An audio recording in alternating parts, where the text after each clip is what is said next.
Paz, Senhor, meus irmãos. Estamos aqui para mais uma aula de subsídio das lições bíblicas dos jovens do segundo trimestre de 2023 e para falar hoje sobre um salmo muito importante. Na verdade, sobre a parte de um único salmo. Salmo 42 é uma aglutinação entre o Salmo 42 e o 43. Na verdade, se nós fôssemos mesmo estudar, deveríamos estudar os dois em conjunto. Porém, para a lição de hoje, será utilizado o Salmo 42. E ele só essa parte, só esse Salmo 42, já tem muita coisa para a gente discutir e vai ser bem benéfico para nós, tá bom? Então, eu já vou compartilhar minha tela com vocês, para a gente já poder trabalhar as aulas. Desta vez, atendendo a um pedido de uma irmã, nós disponibilizaremos, pelo menos eu pretendo, tá? Os slides dessa aula. Não sei se você conseguiria, às vezes quer utilizar ou quer rememorar essa lição como um estudo, e aí você pode utilizar, então, os slides também. Então, vamos me esforçar para toda lição a gente deixar disponível os slides para vocês. Bom, meus irmãos, o anseio da alma por Deus é o tema da nossa lição de número 6, ela que vai ser ministrada no dia 7 de maio aí, em 2023, em todas as escolas bíblicas dos jovens, em todas essas salas de aula, vão ter esses jovens querendo saber acerca deste livro maravilhoso, deste conjunto de livros maravilhoso que é os Salmos, tá? Então vamos lá. Salmo de número 42, nosso texto áureo, fala sobre como o cervo, como a corça, brama pelas correntes das águas, assim suspira minha alma por ti, ó Deus. Falando nisso, durante muito tempo, às vezes as pessoas usavam esse texto e escreviam Corsa com o nome do carro, né? Corsa. Não, é Corsa com C cedilha, tá? Então, quando você for colocar no slide aí para cantar um hino que tem a Corsa, que é a esposa do cervo, a fêmea do cervo, por favor, coloque com C cedilha, não estará errado. Bom, tirando as brincadeiras, como o servo brama pelas correntes das águas, assim suspira a minha alma por ti, ó Deus. É esse o desejo de um animal que busca com muita sede, com muita vontade, aquele espaço de água para saciar sua sede. Aquele desejo, aquela necessidade. É assim também a nossa alma em busca de Deus, tá? É o resumo dessa lição. A nossa alma suspira por Deus. Sua presença traz sentido à nossa vida. Não podemos viver sequer um dia sem o Senhor. E é essa sede que vai falar sobre a essência do nosso ser, a parte mais interior, o âmago da nossa alma, a parte em que a sede das emoções e dos sentimentos afloram num momento, numa circunstância, em uma situação em que a gente precisa clamar a Deus. E com aí, esse clamor tem que ser feito com intensidade. Eu fiz uma pequena análise aqui rápida sobre o texto, dá para você ter uma noção. O texto ele tem 11 versículos, e aí a gente vai poder observar algumas nuances do texto. Vou colocar um pouco mais para o lado aqui a minha tela, para a gente poder olhar aqui e absorver essa parte, tá? Deixa eu pegar um luminoso ou alguma coisa para marcar, que aí eu vou apontar para vocês. Olha só. Vamos analisar este Salmo 42. Como o cervo brama pela corrente das águas, assim suspira a minha alma por ti, ó Deus. A minha alma tem sede de Deus, do Deus vivo. Quando entrarei e me apresentarei ante a face de Deus? O desejo do salmista é de encontrar Deus. E no Antigo Oriente Médio, ou no Antigo Oriente Próximo, como também é dito na teologia sobre esse período e esses lugares, essa área geográfica em que o contexto bíblico se desenvolve, a ideia da presença de Deus está muito ligada ao templo de Deus, ao templo, ao tabernáculo no deserto, no Antigo Testamento, a constituição do primeiro templo, depois a vinda do segundo templo.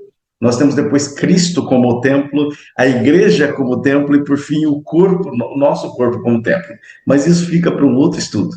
O importante é que o salmista ele vai para dentro de si mesmo e busca a Deus, dizendo como eu vou me encontrar com Deus. Ele derrama a sua alma diante de Deus e, muitas vezes, olha para si mesmo e a sua situação o faz ficar triste. É por isso que no verso 5 ele vai clamar: por que está batido a minha alma? Por que te perturbas dentro de mim? O sentimento de angústia tomando o seu ser.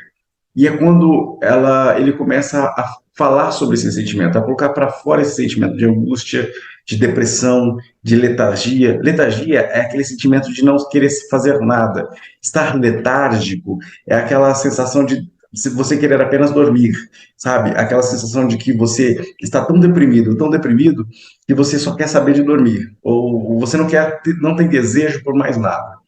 Essa letargia, ele busca o Senhor como um meio de socorro. Então, ele busca na oração a misericórdia de Deus. E é aí que ele vai falar: o Senhor mandará de dia a sua misericórdia, de noite a sua canção estará comigo.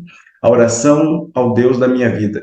Havia muito costume de se orar a Deus nas refeições e também antes de dormir. Até nós pegamos esse costume de orar a Deus antes de dormir. E essas orações eram salmos que eram muitas vezes recitados, ou versos que eram passados de pai para filhos. Quem assiste aquela série Chosen, The Chosen, vê isso acontecer logo no primeiro capítulo. Há essas menções de versos bíblicos na hora de dormir, na hora de comer. Isso é muito interessante porque muitos salmos são citados também durante esses períodos de intimidade familiar, mas também com Deus. E aí ele vai falar sobre o seu sentimento, clamando a Deus como fonte de socorro, como lugar de socorro, como fonte de saída, né? Como saída dessa depressão, dessa fonte de estresse. E essa fonte de estresse é uma opressão do inimigo. Tá vendo? É uma opressão do inimigo. A situação em si, a vida como o salmista está levando, o salmo é acreditado aos filhos de Corá. Então, nós temos os coraitas sofrendo angústia, sofrendo perseguição, provavelmente em alguma época das muitas em que Israel foi oprimido. E nós temos eles buscando em Deus esse conforto e esperança. Então, este salmo traz alguém que está profundamente angustiado pela situação em que vive, a situação em que está, derrama sua alma diante de Deus, e a partir desse derramar da sua alma diante de Deus, esta oração traz para ele consolo, esperança, mesmo no meio de uma situação difícil. Note que isso é como se fosse uma canção, mas também uma oração, uma busca por socorro em Deus, sem ver a situação mudar nesse exato momento, mas crendo que a esperança está em Deus e que a salvação vem de Deus. Então, é esse foco que a gente quer tratar o Salmo 42 hoje. Bom, para as considerações iniciais, nós podemos falar sobre uma coisa muito importante. O Salmo 42 e 43, como eu disse logo no começo dessa nossa aula, eles são poemas, né? Eles são poemas que estão intimamente ligados em conteúdo e estilo, tá? Inclusive, muitos chegam a defender isso, que eles são um único salmo. Nós temos o mesmo refrão no verso 42:5, 42:11 e 43:5. O fato do 43 também não ter título também é uma das formas, argumentos de defesa para que esses salmos sejam encarados como iguais, como o mesmo salmo. E também a forma interna dos dois salmos parece indicar que foram feitos pelas mesmas pessoas, pela mesma pessoa, né, inclusive. Isso é comentado em Moody, né, no seu comentário de Salmos, e também Spurgeon comenta que ele é um masquil. O que é um masquil? É um poema de instrução, né? Ele é uma canção que instrui.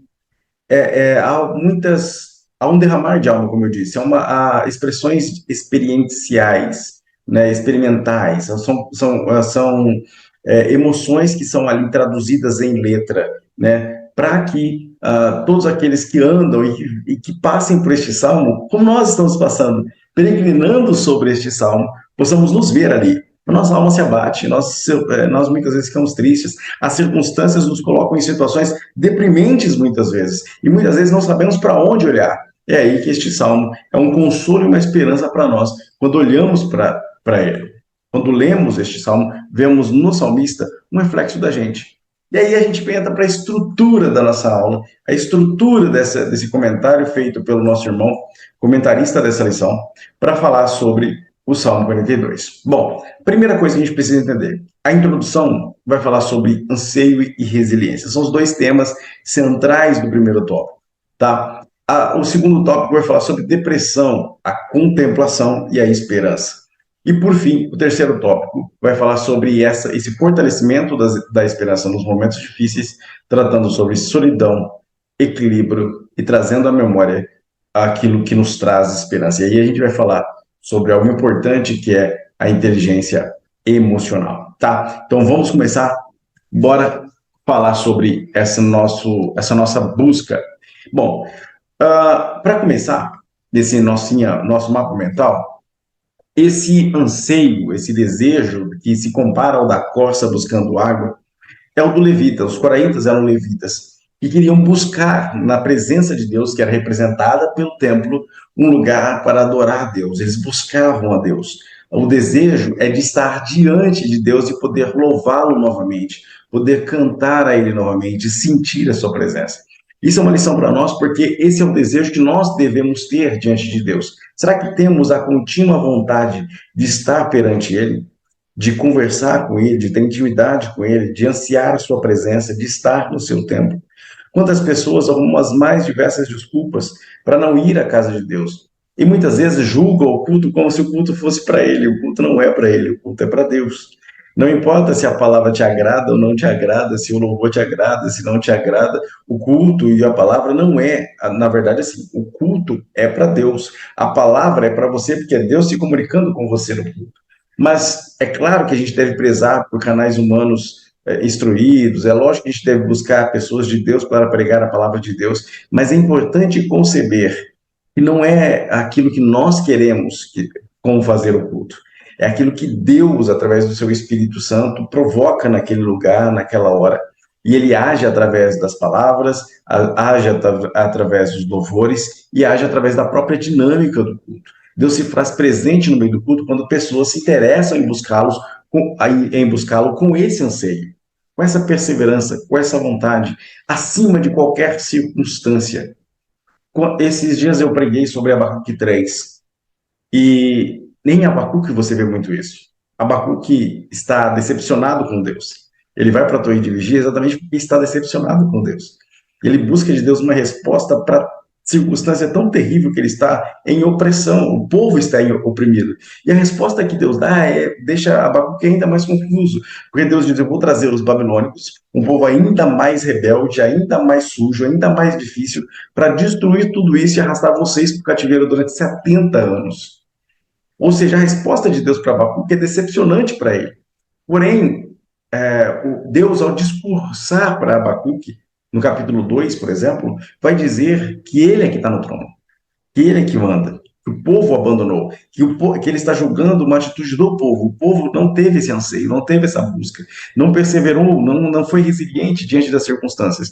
E aí, Abacuque nos dá uma lição de resiliência. Ele diz: ainda que a figueira não floresça, ou seja, ele começa dizendo que ainda que as circunstâncias sejam difíceis, todavia eu me alegrarei e exultarei no Deus da minha salvação. Ou seja, ele dá uma lição de que eu envergo, mas não quebro. Isso é resiliência. Resiliência é exatamente o ponto de pressão em que a pessoa consegue flexionar sem quebrar, volta ao seu estado original sem causar danos permanentes. Esse conceito de resiliência é o conceito de um salmista que está decepcionado, que está entristecido, que está deprimido muitas vezes, que está depressivo por diversas vezes, mas que mesmo assim não se quebra. Ele se entrega a Deus e busca em Deus a esperança e por isso se mantém firme, para que ainda que as circunstâncias sejam contrárias, ele se mantenha com olhar em direção a Deus. É isso que nós encontramos também em Paulo. Paulo, ele sempre nos coloca diante das suas situações difíceis, naufrágio, açoites, prisões. Ele sempre coloca, por exemplo, Filipenses, que é chamada a Carta da Alegria. Ele escreve essa carta agradecendo aos irmãos quando ele está sendo oprimido, quando ele está entristecido, quando ele está cheio de dor. Porém, ele nos incita em Filipenses a dizer: ora, alegrai-vos, e digo de novo, alegrai-vos de novo. E é esse tipo de inteligência emocional que a gente precisa cultivar em nós. Isso só vem através de um contato com o Espírito Santo. Isso só vem através de um contato, de uma continuidade, de uma relação, de uma intimidade com Deus no nosso dia a dia. Quando Paulo fala de cultivar a memória com verdade, honestidade, justiça, pureza, amabilidade e todas as virtudes possíveis, sabe que nisso você deve pensar? Foca sua mente nisso. Ele está exatamente trazendo à nossa memória aquilo que a gente deve se afixar. Não nas circunstâncias terríveis em que vivemos, mas na esperança de um futuro de glória. Não naquilo que os nossos olhos veem, mas é aquilo que a nossa fé consegue projetar. É por isso que a gente precisa selecionar muito bem aquilo que entra aqui, ó. Porque a nossa motivação, ela tem fatores externos? Tem. Ela é extrínseca, ela tem fatores externos. Quando eu tenho um incentivo, isso me ajuda muito a ser motivado, mas isso não é um fator decisivo. A motivação é mais intrínseca do que extrínseca, ou seja, ela tem mais relação comigo, com o meu interior, do que lá fora. Você já viu pessoas extremamente ricas, bem-sucedidas, com tudo para ser motivado, para estar bem, e de repente passam por problemas de depressão profundos, que não veem sentido em nada? É isso que nós trazemos no Salmo, é essa discussão que nós trazemos no Salmo 42. O verdadeiro sentido está aqui dentro. Quando eu me conecto com Deus, aí Deus vai dar sentido à minha vida. Joyce Meyer costuma dizer que temos um buraco no nosso coração do tamanho de Deus e que nada pode preencher esse buraco. É exatamente isso. Por isso a gente deve entender muito bem, buscar filtrar muito bem aquilo que entra no nosso ouvido, nos nossos olhos. O que você está gastando seu tempo para ver, para ouvir? O que você está lendo? Quem você está seguindo? Que tipo de influências estão sendo os norteadores de suas decisões, da sua vida, ou até mesmo quais são as influências que manipulam os seus desejos, o que você chama de necessidade, que às vezes nem é necessidade. Então a gente precisa tomar muito cuidado com aquilo que vai motivar as nossas decisões morais, sociais e, sobretudo, espirituais. Bom, além disso, nós temos uma outra discussão. Deixa eu trazer de volta passar o meu slide. E é por isso que a gente tem que olhar para essa frase aqui, ó. Sua vida espiritual dará direção para o futuro que você colherá. Essa frase do próprio comentarista nos dá um choque. Ele diz, olha, a sua vida espiritual determina a sua vida física. O seu estado espiritual pode determinar como se conduz a sua vida física, a sua vida na matéria. Porque, gente, para com isso. A sua vida, você não é só um ser físico e também você não é só um ser espiritual. Assim como um desajuste hormonal, assim como a menopausa na mulher mais velha, assim como a a TPM na menina mais nova, na mulher mais nova, assim como o fluxo hormonal no garoto, em certo período da sua adolescência para a sua juventude, faz ele ter um turbilhão, e vocês todos, adolescentes e jovens, terem um turbilhão de emoções, e afeta o seu estágio, o seu estado emocional e o seu estado espiritual, assim também o seu estado espiritual vai determinar o seu estado físico. Nós somos uma completude de ser físico, emocional e espiritual. A gente precisa entender que a gente tem que alimentar nossa essência em todos os sentidos. Assim como temos que nos alimentar de água e comida, assim também precisamos alimentar a nossa alma e o nosso cérebro. A gente precisa entender que essa condução equilibrada, fortalecida, faz com que sejamos seres completos e saudáveis. Se não fazemos isso, somos escravos dos nossos desejos, das nossas inclinações e muitas vezes das influências que parecem sobre nós, tanto físicas quanto emocionais, quanto espirituais. Por isso, no meio de uma dificuldade, a gente precisa tratar todas essas dores, todas essas dificuldades. Principalmente quando a gente vai tratar sobre a nossa cabeça, sobre o nosso emocional, o nosso psicológico. É por isso que o tópico 2 e 3 vão trabalhar tanto essa questão da inteligência emocional. A gente precisa olhar, aqui eu vou puxar aqui o tópico 2, para como o nosso interior vai se projetar para o nosso exterior, vai se projetar nas nossas decisões e nos nossos sentimentos do dia a dia, e vai afetar, inclusive, os nossos relacionamentos, né? A vida, ela não é uma linha reta. Seria muito legal se a gente pudesse traçar um objetivo e alcançá-lo, assim, ó, tá, tracei de A a B e vou e consigo. Mas não é assim. A vida é uma montanha russa, cheia de altos e baixos, ou em linguagem bíblica, cheia de montes e de vales. Então a gente tem, como diz o pastor George Wood, encontramos-nos na terra do Jordão, o ponto mais baixo da terra. De um lugar tão baixo, devemos olhar para o ponto mais alto, o irmão. Dias melhores virão. A vida é feita de altos e baixos. Se eu estou no vale, se eu estou na terra do Jordão, eu olho para o monte. Ei, vai chegar um momento em que eu vou conseguir sair. O vale não é eterno. O vale não vai durar para sempre. O sofrimento não vai durar para sempre. Não há bem que sempre dure, nem mal que nunca acabe. Eu sempre repeti para mim mesmo essa frase. Não há bem que sempre dure, nem mal que nunca acabe. Quando você estiver bem, se prepare, se fortaleça, aproveite o momento, mas saiba que uma hora as coisas declinam. E não é praga que eu estou rogando para você, não. Essa é a realidade da vida. Uma hora as coisas vão declinar e você vai encontrar-se numa situação mais difícil, em qualquer área da sua vida. E aí, de repente, essa situação difícil te desanima, e é preciso você entender que ela também não é permanente, que vai chegar uma hora em que você vai conseguir subir de novo e vai estar de novo no topo. Poxa, aprenda com o vale para você aproveitar bem o monte e não se instale no monte, porque o vale é lugar de aprendizado. Então é preciso que você também entenda isso. Os momentos de depressão, os momentos de declínio, não são momentos preparados pelo diabo. Muitas vezes o deserto, que a gente chama de deserto espiritual na nossa vida, é uma condução de Deus. Eu não estou dizendo que a depressão vem de Deus, assim como também não vou dizer que a depressão é do diabo. Pelo amor de Deus, qualquer bobo, eu vou falar a palavra bobo para não ser ofensivo demais, mas é uma palavra até fofa, perto de quem é que faz uma bobagem dessa. Porque bobo faz bobagem, né? E o bobo que faz bobagem diz que depressão é do diabo.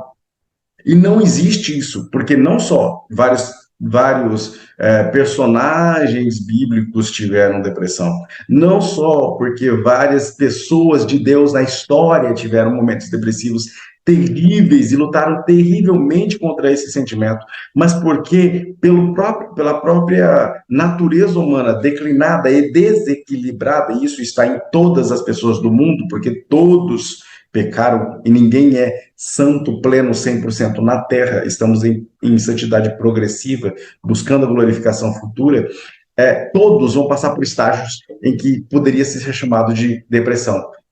Leve, moderada, grave, gravíssima que seja, mas vão passar por esses estágios. Então, bobo diz bobagem e fala que depressão é coisa do diabo, é coisa de quem é Nutella. Não.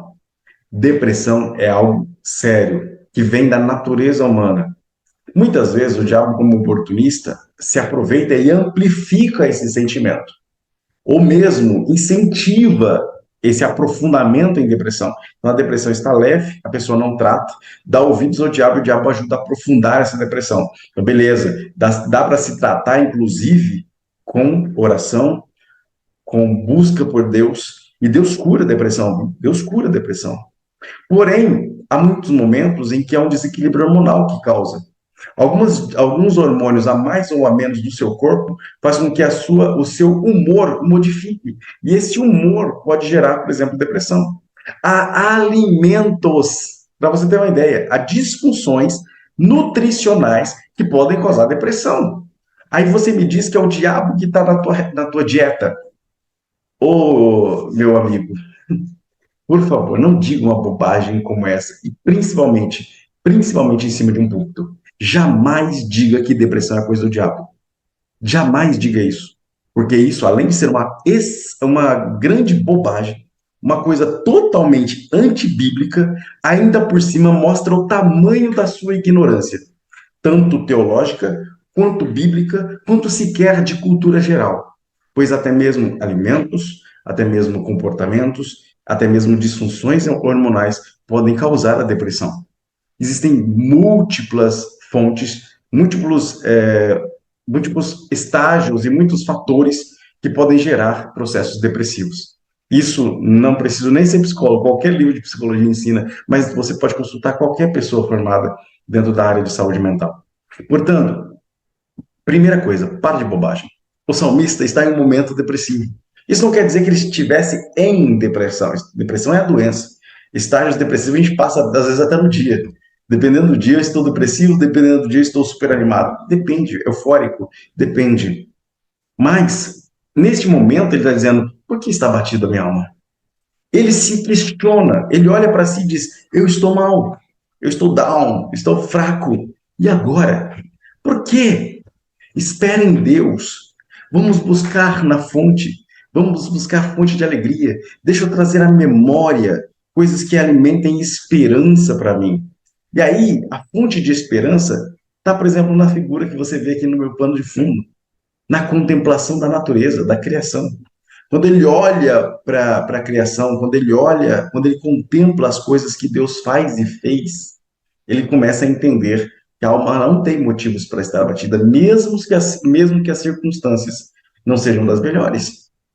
Por isso, você vai ver em Hebreus 11, por exemplo, uma galeria de heróis que passaram por esses estágios de depressão ou mesmo depressões severas e que venceram através dessa busca em Deus. Por isso, existe um grande veículo de ajuda, de auxílio no momento depressivo, no momento de abatimento, no momento de angústia, que é exatamente voltar-se para Deus. Viktor Frankl é um psiquiatra que ficou preso nos campos de Auschwitz, né? Ficou preso durante o período do nazismo. E ele é pai da logoterapia. Ele busca sentido dentro do sofrimento. Ele mostra como o homem busca esse sentido. Existe um livro dele chamado O Homem em Busca de um Sentido, o qual eu recomendo a todos que leiam, né? Todos deveriam ler obrigatoriamente esse livro. E mostra o seu sofrimento e como ele observou que nos momentos mais difíceis, com circunstâncias mais tenebrosas, pessoas ainda assim continuavam a se manter firmes, fortes, esperançosas, crendo, muitas vezes ajudando outras pessoas. A taxa de suicídios, que poderia ser altíssima, dada o grave sofrimento em que viviam, era baixa. E aí ele começou a olhar aquilo ali com os olhos clínicos e começou a perceber que havia uma força no momento de sofrimento. Havia no sofrimento uma união impressionante e havia sentimentos que afloravam em momentos de depressão e sofrimento e geravam solidariedade, ajuda ao mútuo, incentivavam muitas vezes altruísmo e diversas outras qualidades que a alma não teria em momentos de bonança. Por isso, a gente precisa olhar para este salmo e olhar para o sentimento de depressão ou sentimentos depressivos com esse olhar para o antídoto, para a contemplação, para a busca por aquilo que traz esperança. Eu estou vivo. As coisas não estão bem em casa. Às vezes minha geladeira está vazia. Às vezes a situação com meus pais não está legal. Às vezes com meu namorado, com minha namorada, com meu cônjuge, não está legal. Mas eu ainda tenho esperança. Ainda há algo que Deus está projetando para mim. E eu preciso entender que eu não consigo enxergar todas as coisas. Eu não consigo ver o cenário como um todo, mas Deus vê.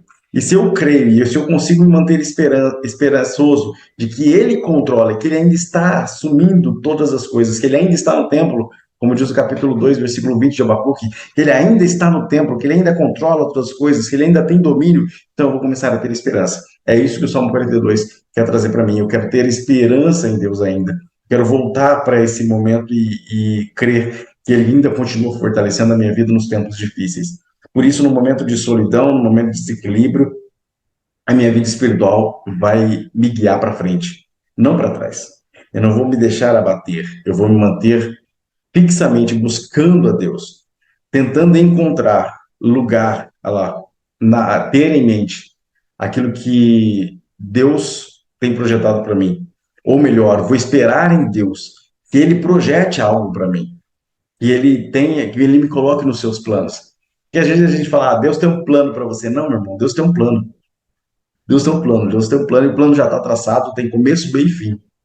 O plano começou no Gênesis e termina no Apocalipse, já está contado. Cada um tem seu papel nesse plano. Agora você, qual é o seu papel?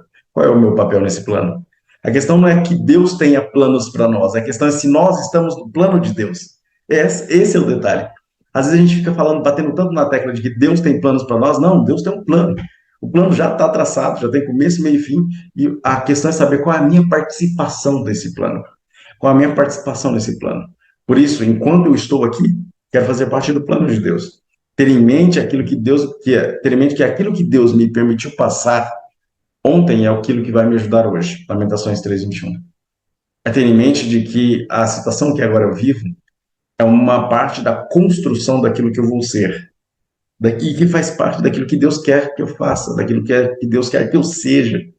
Porque, irmãos, formar personalidade, formar caráter exige prensa, esforço, resiliência, ou seja, ele vai me dobrar até o ponto de quase quebra para que eu possa ter resistência e voltar a uma situação original sem dano permanente. Ele vai me colocar nessas situações.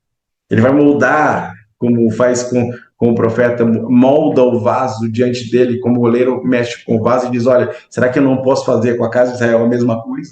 Como o oleiro faz com barro, ou seja, eu formo, eu cuido. Se o barro não dar conta, eu amasso mais, eu cuido mais, eu pressiono mais, mas depois eu faço um vaso para a honra desse mesmo material que poderia ter sido jogado fora. Então, essa ideia, essa busca de fortalecimento em tempos difíceis, de esperança em tempos difíceis, é o que eu devo focar quando eu leio o Salmo 42. Por isso, cultive esperança. Cultive nos momentos de dificuldade, nos momentos de depressão, nos momentos depressivos, nos momentos de abatimento, quando você diz para si mesmo: por que está abatida a minha alma? Volta-se para Deus, volte-se para Deus. Traga à memória aquilo que fortalece o seu coração e que diz: olha, Deus fez isso por mim. Ainda há esperança para mim porque ainda estou aqui. Eu poderia não estar vivo, eu poderia não estar bem fisicamente, eu poderia não ter minha família, eu poderia ter isso. Eu vou buscar lembranças daquilo que Deus já fez por mim. E ainda cultivar a busca de estar perto de pessoas que me levantem, que me levem para esse lugar de esperança e motivação. Eu não vou ficar perto de pessoas que me coloquem ainda mais para baixo, que me coloquem ainda mais tristeza, ou que mesmo torçam contra mim. Eu vou buscar estar junto de pessoas que me energizem. Sabe aquela pessoa ligada no 220? Você chega perto dela e por mais triste que você esteja, você é obrigado a sorrir, porque ela está fazendo um monte de palhaçada, ela está te cutucando, ela está incentivando você a se expressar muito bem, a sorrir, e é esse tipo de alegria que a gente deve buscar. No momento de dificuldade, busque a pessoa que te traz alegria, busque na memória pensamentos positivos. Isso não é aquele positivismo lógico, aquela ideia de, busque energia positiva. Não, eu estou falando de você estar em um ambiente de contato positivo, de pessoas que te amem, de pessoas que busquem te alegrar. A comunidade de jovens, o corpo de jovens, deve ser esse incentivador mútuo. Jovens que se reúnem para falar mal, para curtir uma depressão, não é legal. Busque, quando você estiver abatido, pessoas que vão levar você para um lugar para tomar tereré e tocar violão e cantar hinos de louvor ao Senhor, que vão alegrar a sua alma, que vão colocar você para cima, e vão dizer: olha, tira esse peso e divide com a gente. Mesmo que você não conte nada, nem você fale nada, mas divide o peso com a gente, esteja junto com a gente, porque a gente veio aqui fortalecer a sua esperança, e isso faz parte de um conjunto, de um grupo. Faz parte da nossa vida cultivar isso para que a gente possa ter isso aqui, ó, inteligência emocional. Eu nem vou falar do livro da Carol Dweck, não vou falar do mindset, não vou falar nada disso. Mas você tem um monte de coisa para pesquisar, se você for pesquisar só sobre as definições do Daniel Goleman sobre a inteligência emocional. Mas basta você saber que você precisa cultivar dentro de si esperança, memórias positivas e pessoas que te busquem e te levem para cima, que te deem ânimo, para que você possa cada vez mais ser mais resistente e assim adquirir resiliência e ser cada vez mais pronto a enfrentar os momentos difíceis com um sorriso no rosto, com um olhar de esperança, com os joelhos dobrados, com a certeza de que Deus pode fazer e agir no momento em que você acha que está tudo perdido. Ter fé faz parte disso. A fé é exatamente não contemplar uma solução, não ver a luz no fim do túnel e mesmo assim acelerar dentro do túnel sabendo que você vai sair dele. Não é fácil. Não é fácil, é como dar um pulo no escuro. Porém, é isso que o salmista faz. É isso que ele diz: olha, eu vou esperar em Deus. Eu vou ter certeza de que uma hora ele vai resolver este problema. Uma hora ele vai lutar contra aqueles que me oprimem. Uma hora ele vai me colocar na direção correta e no ânimo correto. Por isso, meus irmãos, Ficamos por aqui falando exatamente disso. Pense, busque. Não seja escravo dos seus pensamentos ruins, de lembranças ruins. O seu passado ficou no passado. No momento que a gente aceita Jesus e entrega a nossa vida para Cristo, ele nos faz uma nova criatura. Novas criaturas não têm passado.